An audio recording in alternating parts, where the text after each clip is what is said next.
मुख्यमंत्री योगी आदित्यनाथ के नेतृत्व में उत्तर प्रदेश लगातार विकास कर रहा और जन कल्याण की मिसाल बनना है। उनकी दूरदर्शिता और निर्णायक नीतियों के चलते प्रदेश ने हर क्षेत्र में तेजी से प्रगति की, जिसको लेकर लगातार विपक्ष कोई ना कोई अड़ंगा डाल रहा है। बावजूद इसके योगी आदित्यनाथ जी अपने काम से उनको मुंह तोड़ जवाब दे रही हैं। साल 2027 के विधानसभा चुनाव से पहले योगी सरकार अब बजट के माध्यम से बड़ा दांव खेलने की तैयारी में है। सभी पेंशन योजनाओं में मिलने वाली पेंशन की राशि में 500 रुपए की बढ़ोतरी कर सामाजिक सुरक्षा का बड़ा संदेश दिया जाएगा। प्रदेश में वर्तमान में लगभग 1 करोड़ पेंशन धारक हैं। ऐसे में चुनावी तैयारियों और रणनीतियों को अंतिम रूप देने वाले इस साल में सरकार में यह निर्णय काफी अहम होगा, जो विपक्ष की नींद भी उड़ा रहा है। इसके सहारे विरोधियों द्वारा सरकार पर उठाए जा रहे सवालों को भी निरुत्तर किया जा सकेगा।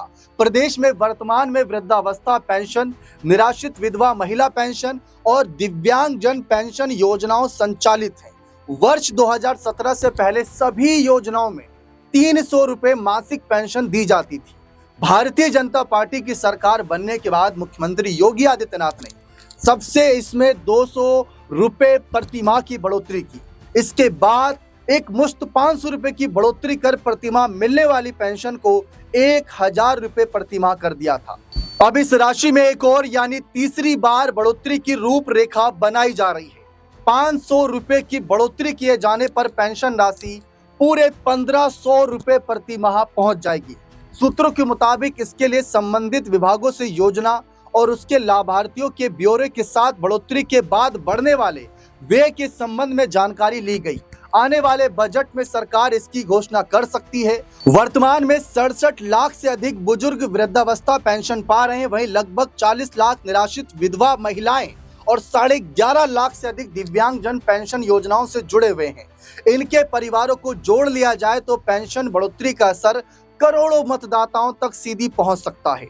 इसके चलते ही सरकार की इस तैयारी को सीधे वर्ष 2027 के विधानसभा चुनाव की रणनीति से जोड़कर भी देखा जा रहा है। माना जा रहा है कि सरकार सामाजिक सुरक्षा पेंशन को बड़ा चुनावी मुद्दा बनाने की तैयारी में है। महंगाई, रोजगार, आय जैसे मुद्दों के बीच पेंशन धारकों और मतदाताओं के बीच इस फैसले से सकारात्मक संदेश भी जाएगा। निर्णय के बाद इसे उपलब्धि के रूप में बड़े स्तर पर प्रचारित करने की भी योजना है। पेंशन बढ़ाने के साथ भ्रष्टाचार रोकने और पारदर्शिता के लिए उठाए गए कदमों को भी जनता के बीच पहुंचाया जाएगा। खास तौर पर ग्रामीण इलाकों में बुजुर्ग, विधवा और दिव्यांगजन मतदाताओं की भावनात्मक जुड़ाव की कोशिश की जाएगी। विपक्ष पहले से ही महंगाई और बेरोजगारी का मुद्दा बनाकर सरकार को घेरने की तैयारी में था, लेकिन सामाजिक सुरक्षा के मुद्दों पर भी सरकार पर प्रश्न खड़े किए जाते थे। ऐसे में सरकार पेंशन बढ़ोतरी को भी बड़ी राहत के रूप में पेश कर सरकार विरोधियों की रणनीतियों को कमजोर करना चाहती है और इससे कहीं ना कहीं विरोधियों के मुंह पर ताले लगते नजर आएंगे। विरोधियों के पास कोई जवाब बचेगा या नहीं, ये सब कुछ 2027 के चुनाव से पहले देखना दिलचस्प रहेगा। लेकिन योगी आदित्यनाथ जी की इन योजनाओं को लेकर आप क्या कहना चाहेंगे? अपनी राय कमेंट सेक्शन में अवश्य रखिएगा। बहुत बहुत शुक्रिया।